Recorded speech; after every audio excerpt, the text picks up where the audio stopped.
Good morning, good afternoon, good evening to each and everyone, especially those at the other side of the world.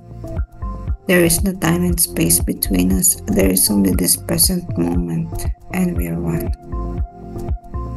Today on diary entry number 1271. When I heard how dangerous it was to be at the gate these days because of revolutionary disturbances, and how many evil people have a hatred for convents, I went in and had a talk with the Lord and asked Him to so arrange it that no evil person would dare come to the gate. Then I heard these words: "My daughter, the moment you went to the gate, I set a cherub over it to guard it. Be at peace." After returning from my conversation with the Lord, I saw a little white cloud, and in it a cherub with his hands joined. His gaze was like lightning, and I understood how the fire of God's love burns in that look.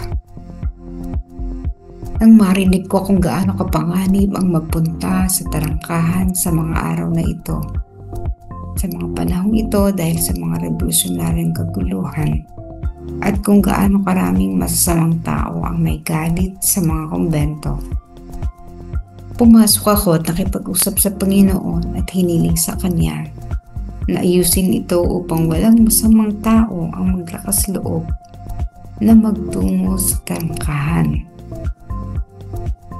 Pagkatapos narinig ko ang mga salitang ito, "Anak ko, sa sandaling pumunta ka sa tarangkahan ay naglagay ako ng isang kerubin sa taas nito upang bantayan.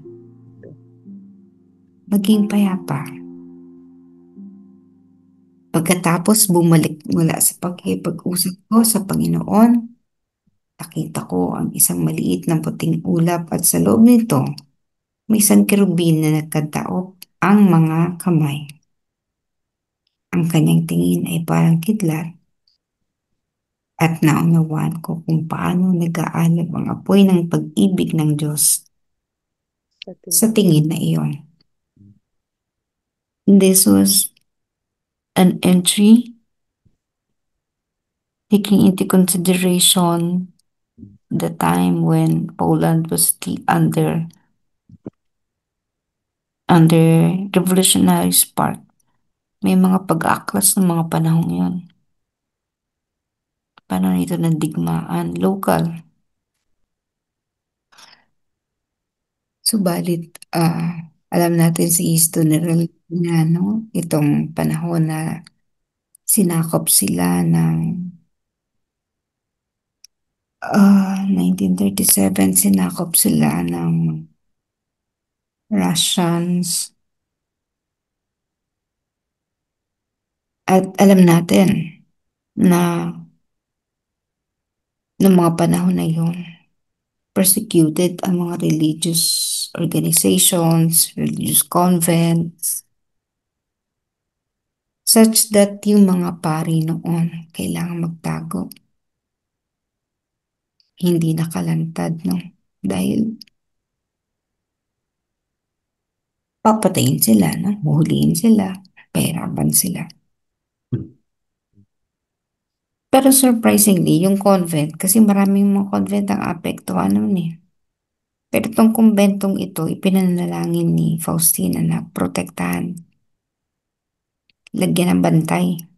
Wala silang security guard noon, tao, o ano man na maaaring magprotekta sa kanila. Manalangin lang naging katapat, and Jesus sent an angel to guard the gate. Imaginein mo, no? Isang panawagan lamang. Isang anghel ang nagtungo o bumaba mula sa kung saan itinalaga ng Panginoon para bantayan ang buong kumbento. Ibig sabihin lang, and then nakita ni Faustina, no, na may May puting ulap at sa loob noon nandun yung kerubin na yun. Ibig sabihin lang, alam niyo, Panginoon,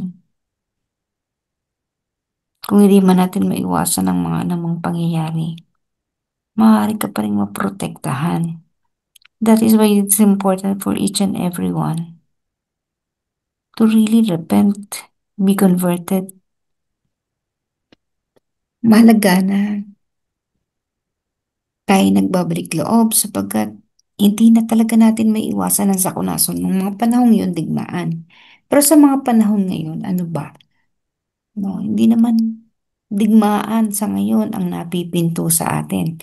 Sa tarangkahan ng ating mga tahanan, hindi naman hindi nag-iintay ng mga sasalakay dito, huhulihin ng mga nakatira, hindi katulad ng martial law, no? Hindi ganon. Pero ngayon, ang posibilidad na maaring magtungo sa ating mga tahanan ay tubig sa pamamagitan ng baha, pagyanig ng lupa, no? Maaaring tangangin ng malakas na hangin ang ating buong bahay. So ito yung panganib sa mga panahon ito sa ating mga tahanan.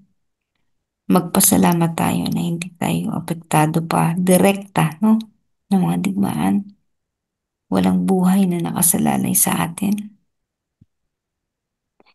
Bagkus itong mga kalamidad na napipintusan, ito mabigat kasi ito neutral. Hindi katulad ng digmaan, iniisip na tao, ay ito, mga anti-government, no? Salakayin nila yan.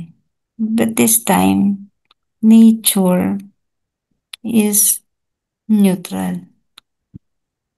Wala siyang pakialam kung bahay na ito ay may sakit o kung ano man. Neutral kasi ang kalikasan ay neutral. Kapag bumagyo, hindi naman niya pipiliin yung bahay lamang na ah, may ganitong tao, no? Di eh. Hindi mo malalaman kung alin ang bubunutin ng bagyo. Kung kaninong bubong ang ililipad niya. Yung mga ganun, no? Kasi nga ito yung kalikasan.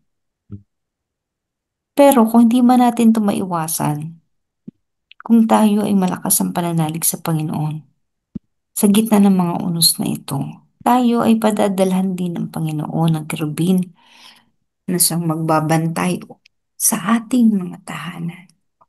Ililigtas tayo sa anumang kapahamakan. Imagine niyo, there are many stories of miracles sa mga panahon ng sunog, baha, lindol, no? Nakaliligtas ang mga specific houses. Halimbawa, yung merong nakita na may imahe ng, I think, the Virgin Mary nung sa gate. Naligtas yung bahay nun, si Chris Ayler. Sabi niya, merong image of the Divine Mercy in a particular house, in that particular house. Naligtas yun sa sunog, no? These are real stories.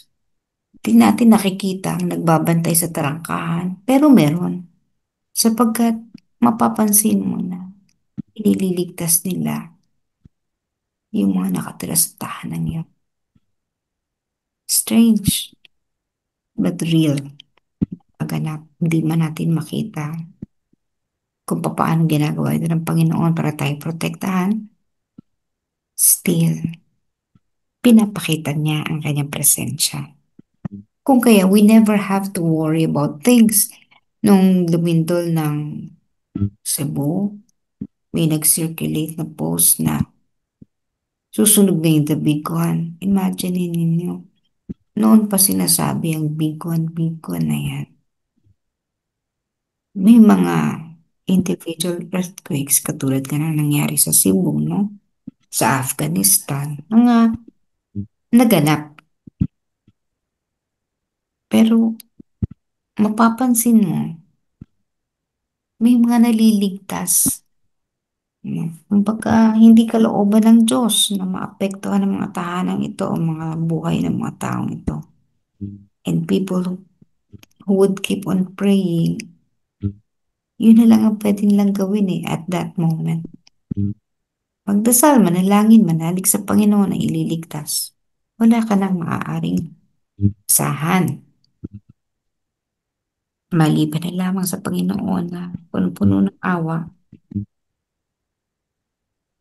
God will arrive kasama yung mga angeles niya, yung mga angel, and would really defend us. Ipagsasanggalang tayo sa anumang mga maaaring maganap. Kung paanong sinabi ni Jesus na, "My daughter, the moment you went to that gate, I set a cherub over it to guard it. Be at peace, mapagmamayapa ka." Ganun din tayo. Magtiwala tayo sa Panginoon. Ganap man ang hindi ang bigwa na ito ngayon at this very moment. God is on our side. God is guarding our house. Be at peace. Kumalma ka, no? Kaya baka ikamatay mo yung balitang hindi pa nangyayari. Tinuturuan tayo ng diary entry na ito na patuloy na manalig sa Panginoon, kumapit lamang sa Kanya. He would never abandon us. He would never allow things to happen to us. Kung sakali man na maghanap pa rin, hindi natin alam kung ano ang dahilan. Definitely, lagi naman may dahilan sila ng nagaganap. But again, we just need to trust in the Lord. Yun lang, kapit lang sa Kanya. Ano man ang mangyari at this very moment, alam natin that the Lord is with us. And let us all together say, Jesus, I trust in you.